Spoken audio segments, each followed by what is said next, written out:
नाजरीन, आज हम जिक्र करने जा रहे हैं एक ऐसी रात का जब इंसानियत का लिहाज न रहा, जब एक औरत की इज्जत को तरह तरह से रौंदा गया।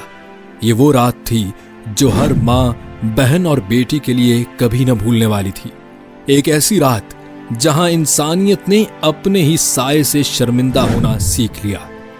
मोटरवे रेप केस 2020 ने न सिर्फ हमारे दिल को हिला के रख दिया, बल्कि कानून और इंसाफ के निजाम पर भी सवाल उठाए।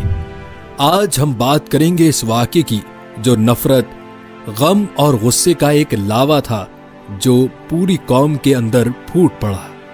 9 सितंबर 2020 पाकिस्तान के दिल लाहौर के करीब एक ऐसा वाक़या पेश आया जिसने पूरे मुल्क को झंझोड़ कर रख दिया। गुज्जरपुरा मोटरवे पर एक औरत अपने 2 छोटे बच्चों के साथ सफर कर रही थी। रात के अंधेरे में जब वो अपने घर गुजरावाला से बस कुछ ही दूर थी तो उसकी गाड़ी मोटरवे पर अचानक बंद हो गई। उम्मीद थी कि किसी रहनुमा का हाथ उसका इंतजार कर रहा होगा, लेकिन किस्मत ने उसके साथ कुछ और ही खेल खेलना था। और वो वक्त भी आ गया जब एक आम सफर एक ऐसी कहानी में तब्दील हो गया जो शायद कभी भुलाई न जा सकी। वो रात, वो मोटरवे और उनसे जुड़ी असमत दरी की दास्तान जो हर दिल को तोड़ देती है।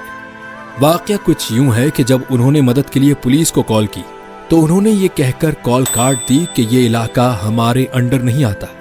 गुज्जरपुरा मोटरवे जहां गाड़ियां तेज रफ्तारी से गुजर जाती हैं, लेकिन उस रात इस औरत की मदद करने को कोई नहीं आया। इस गफलत का नतीजा कुछ ऐसे निकला कि जो कौम के लिए एक धचका था। जब वो अपनी गाड़ी के अंदर अपनी जान की फिक्र कर रही थी तो डाकू मोटरवे के आसपास के इलाके में मौजूद थे। उन्होंने गाड़ी के इंडिकेटर को ऑन देखा और फिर शिकार की तरह उस औरत और उसके बच्चों पर हमला कर दिया। वो वहशी पहले गाड़ी के शीशे तोड़कर फिर उन्होंने उस औरत को उसके बच्चों के सामने ही जमीन पर गिरा दिया। और फिर जो हुआ वो इंसानियत के लिए एक कलंक है। ये गश्त मंजर सोचकर ही रूह कांप उठती है। लेकिन सवाल यह है कि अगर मदद वक्त पर पहुंच जाती तो क्या ये वाकया रोका जा सकता था? क्या हम अपने कानून और अमन के निजाम को इतना मजबूत कर सकते हैं कि किसी और का दिल इस तरह न टूटे? ये वाकया सिर्फ एक औरत का ही नहीं बल्कि पूरे पाकिस्तान का था। लोगों ने फिर अपनी आवाज उठाई, लेकिन सवाल यह है कि क्या हम वाकई इस औरत के लिए इंसाफ दिला सकते हैं? क्या हमारा निजाम इतना मजबूर है कि वो अपनी माँ, बहन और बेटियों की हिफाजत भी नहीं कर सकता? इस वाक़े के बाद पूरे पाकिस्तान में गुस्से की लहर दौड़ रही थी। लोगों ने प्रोटेस्ट किया, सोशल मीडिया पर इस वाक़े को हाईलाइट किया और हुकूमत को मजबूर किया कि वो इन डाकुओं को पकड़े। इस वक्त के लाहौर के CCPO उमर शेख ने एक बयान दिया जो आग में घी डालने के बराबर था। उन्होंने कहा कि वो औरत मोटरवे पर क्यों गई थी, उसे दूसरे रास्ते से जाना चाहिए था। ये बयान न सिर्फ जलालत था बल्कि अवाम के गुस्से को और बढ़ा गया। हुकूमत ने जुर्म के मुकदमे के लिए स्पेशल टास्क फोर्स बनाया और चंद दिन बाद मुल्जिमों को पकड़ लिया गया। वकारुल हसन और आबिद मलही वो 2 शख्स थे जिन पर यह जुर्म साबित हुआ। आबिद मलही जो कि मखबर था, वो कुछ दिन तक पुलिस के हाथ नहीं आया, मगर फिर जब पुलिस ने उसको ट्रेस किया तो वो लाहौर के निदाश्त इलाके से पकड़ा गया। उन दोनों को सख्त सजा देने का वादा किया गया, मगर असल सवाल अभी भी बाकी था। क्या ये सब कुछ रोकने के लिए ज्यादा कुछ नहीं किया जा सकता था? ये वाकया एक दर्द भरी याद है, मगर ये हम सब के लिए एक सबक भी है। इंसाफ और अमन का निजाम तभी चल सकता है जब हम सब मिलकर उसे मजबूत बनाएं। क्या हम ये मुमकिन बना पाएंगे कि किसी और की माँ, बहन या बेटी के साथ ये नफरत भरा सलूक न हो? इस वाक़े ने सबसे पहले हमें हमारे कानून के निज़ाम की असलियत से रूबरू कराया। जब एक औरत मोटरवे पर अपनी मदद के लिए पुलिस को कॉल कर रही थी तो कोई भी दरियाफ्त करने वाला नहीं था। ये बताती है कि हमारा इमरजेंसी रिस्पांस सिस्टम कितना गफलत का शिकार है। अगर वो मदद वक्त पर पहुंच जाती तो शायद ये सब कुछ न होता।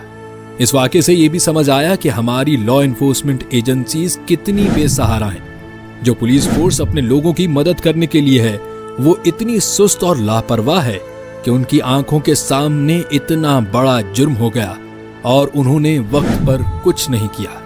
اس واقعے نے ہمیں انسانیت اور اخلاقی قدروں کی کمی کا بھی احساس دلایا۔ جب کسی عورت پر اس قدر ظلم ہوتا ہے اور اس کی عزت کو سرعام رون دیا جاتا ہے تو یہ صرف ایک جرم نہیں بلکہ انسانیت کے نام پر ایک کلنک ہوتا ہے۔ یہ بتاتا ہے کہ ہماری سوسائٹی میں کتنا بڑا خلل ہے۔ ہمارے سماج کے لوگ اتنے گرے ہوئے ہیں کہ وہ کسی کی عزت اور جان سے کھیلنے سے پہلے کچھ نہیں سوچتے۔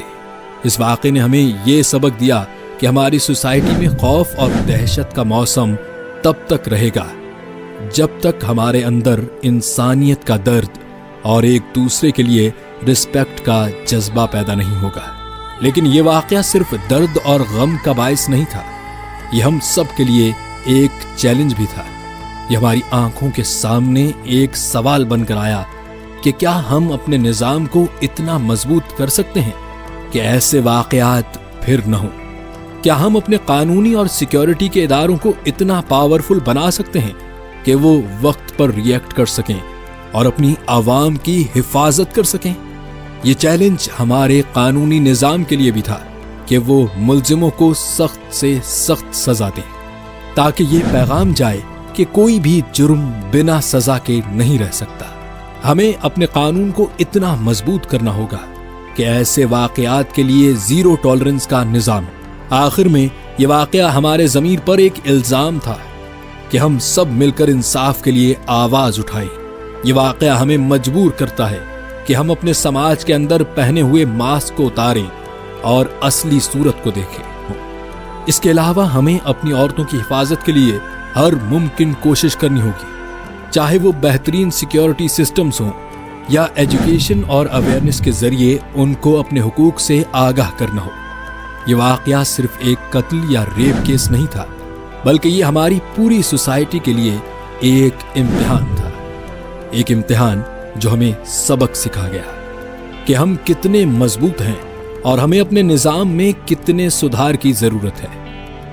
اس امتحان میں کامیابی تبھی مل سکتی ہے جب ہم سب مل کر انصاف اور امن کے لیے آواز اٹھائیں اور اپنی عورتوں اور کمزوروں کے حقوق کے لیے لڑیں۔ ایک قوم تبھی زندہ رہ سکتی ہے جب وہ اپنے کمزوروں کی حفاظت کرے، جب وہ انسانیت کو اپنے ایمان کا حصہ بنائے۔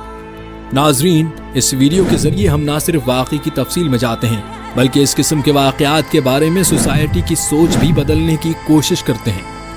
تو چلیں، آج کی ویڈیو یہیں تک تھی، پھر ملتے ہیں ایک نئے ٹاپک کے ساتھ ایک نئی ویڈیو میں۔ تب تک کے لیے اللہ حافظ۔